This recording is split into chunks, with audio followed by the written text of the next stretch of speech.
But listen, right now we've got Woj bombs, right, left and right. NBA free agency is obviously dominating the storyline. So we're going to bring in somebody who is as equipped as anyone out there to let us know what's going on with the Sixers and the NBA. It's my man Anthony Gilbert from Hoop Mag, and he's also been writing for ESPN's The Undefeated. Recently had a story on a kid from Philly, the Olney section, who went to Division II Shaw and is trying to try out and become the next Philly kid to make it to the NBA. Isn't that right, Anthony?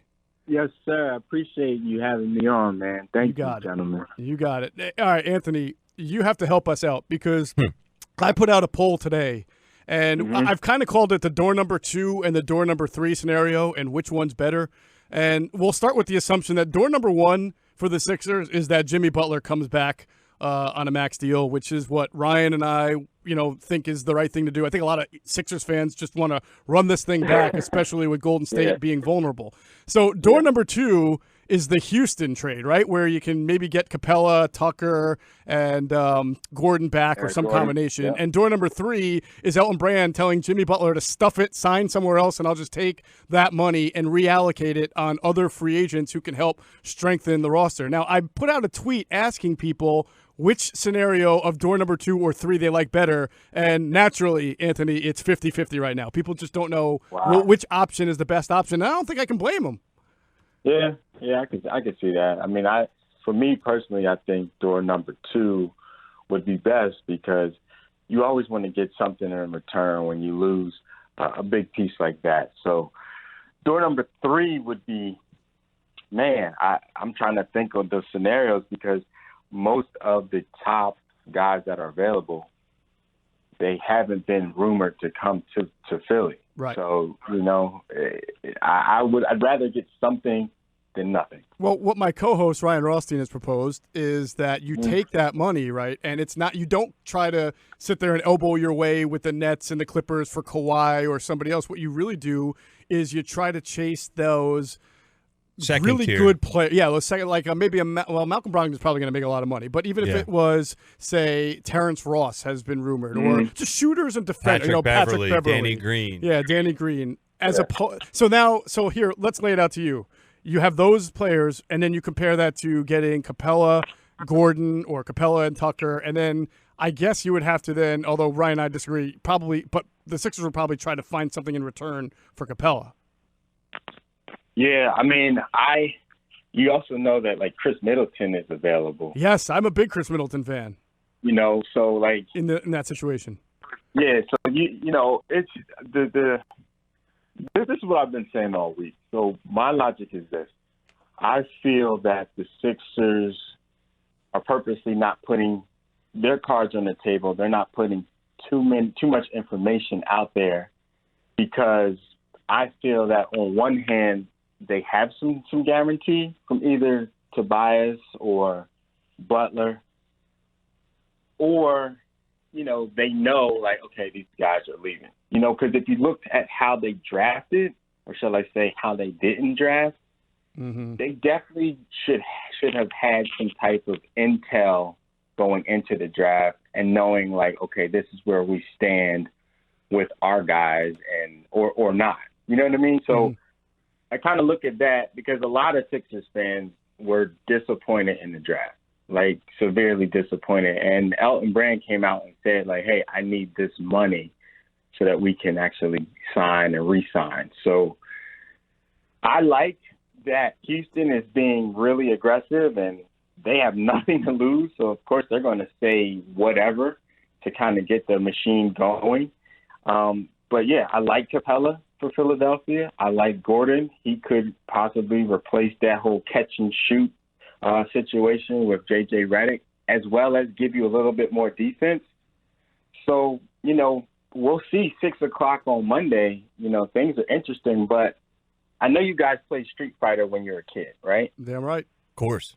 So it's like, hey, a new challenger has entered the building because, the Lakers just freed up a whole bunch of money. So they haven't been shy about the whole Kawhi Leonard thing and the Jimy Butler thing. I don't know if Jimmy wants to go out there to be like a 3, but it could work. It's worked with Miami, with LeBron before. So, it's a head scratcher right now, It really is when you're talking about the Sixers and really any free agent involved and all those teams that everyone's been talking about. It's the wild, wild west. We don't know what this league's going to look like in 2 weeks, 2 months. And for the start of the NBA season, it's really wild. I want to shift the focus a little bit with you to Tobias Harris because every report that's coming out, and you take those reports with a grain of salt, but it's not involving the Sixers. Like every single report is the Nets or now the Clippers. Today I saw maybe they want a reunion with him. And, I want your thoughts on this. Do the Sixers have a realistic chance to bring him back? And where do you think his head's at with a potential reunion with Philadelphia? I think Tobias is, he has all the house money. He was the guy that was cast away in Orlando and then shipped off in Detroit. And he really had a chance to blossom with the Clippers. And now he's this nice, shiny piece of a lot of people's puzzles. So I think he was very comfortable in Philly's system. He definitely added depth at the 3 and 4 position on both sides of the floor. But unlike Orlando and unlike Detroit and even in Los Angeles, in Philly, he didn't get the touches.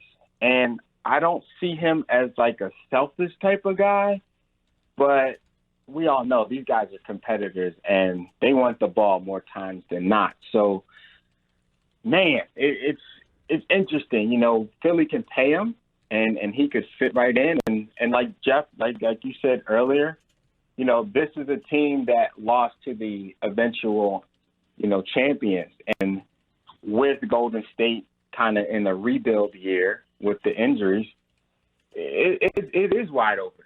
And we don't know if Kawhi's going to stay in Toronto. I think that he should.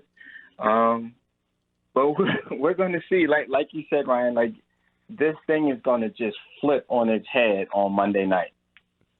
Well, given what you said, Anthony, about maybe what Tobias Harris is looking for, not financially, but for a role, do you think that his decision will be, as far as maybe accepting or not accepting a Sixers offer, will hinge on Jimy Butler's decision, so that it has to be like a cause and effect relationship? If Jimmy resigns, I may want to take a different offer. If Jimmy's gone, then I know I'm at least number 3, and on some nights, depending on how Ben's doing, I'm number 2, at least from a scoring option.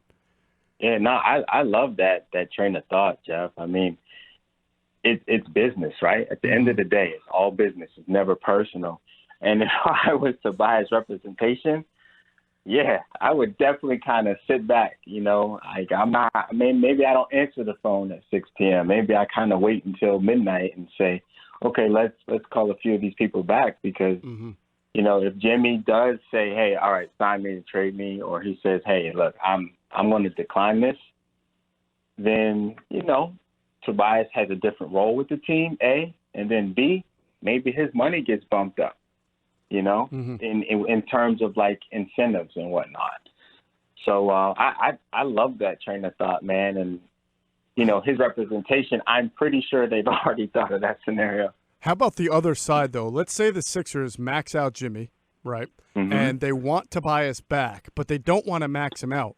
Can they, and this is something I thought they can do, but I'm not sure because I don't know exactly how contracts work, but couldn't they theoretically say, whatever max you're going to get from a different team, we will give you, say, $10 million more. So we're paying you more, but we're not giving you the max that you could make ordinarily by re-signing with us. So it helps the Sixers save money for other players, whether it's JJ or just Danny Green, whoever it is. But so you're paying him more than anybody else, which might tick him off that you're not giving them max, but you're still giving him more money than anybody else. Is that something that you see happening, or do you think they just give him whatever the max is going to be?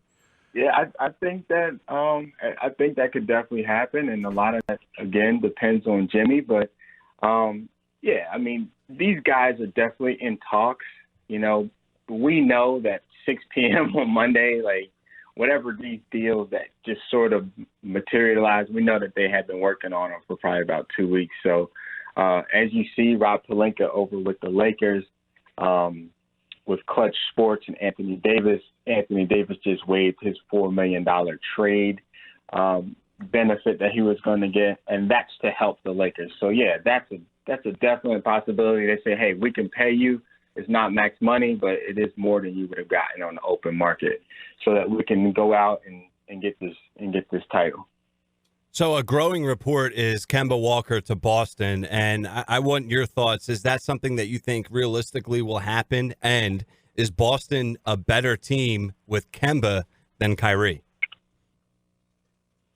That's a great question. So possibility for sure, because not only do they lose Kyrie, but they're going to lose Scary Terry as well. And are they going to be better? I think that Kemba's headspace is a little different than Kyrie. I don't think Kemba would go into the situation like, hey, I want this to be my team with my voice. Kemba is more of a lead by example.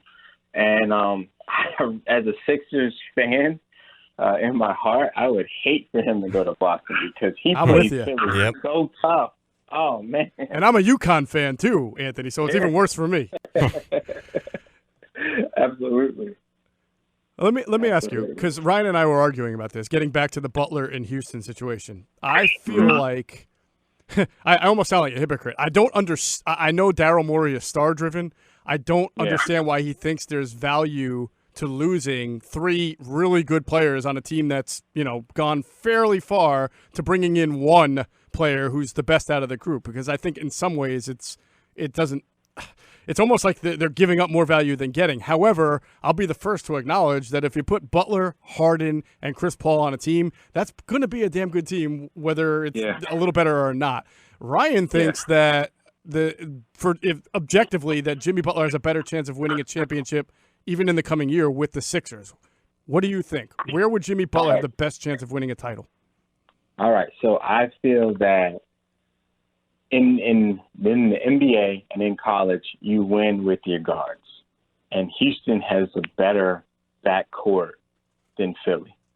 And, better shooting guard, better point guard. And if you add Jimmy to that mix, that would make them a very, very tough out. Like Houston, I feel like Jimmy would help them turn the corner.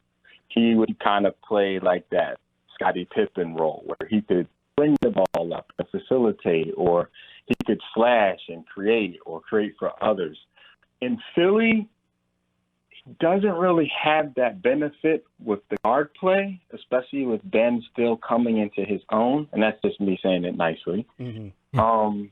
And then, him at the 3 or the point forward, we've seen that, and then Ben slides out or Ben is sitting on the bench. Philly's problem for the last 2 years is their lack of shooting. So I think Houston definitely would be the best place. I just don't know if, Jimmy Butler is such a difficult person to read.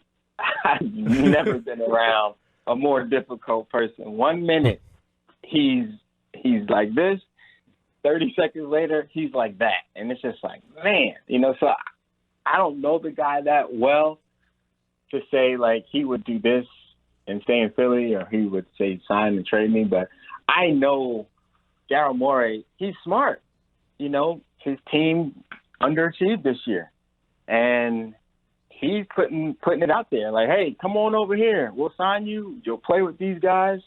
We'll make it happen. That's what he's supposed to do, and it puts all the pressure on Elton Brand and Philadelphia. No doubt. All right, that's Anthony Gilbert. You can read his stuff at Hoop Mag. You can also read his story on Amir Hinton on ESPN's The Undefeated, latest kid to come out of Philly, go to Division II school, Shaw, and trying to make it onto an NBA roster. Anthony, thanks, man. Appreciate it. Thank you, gentlemen.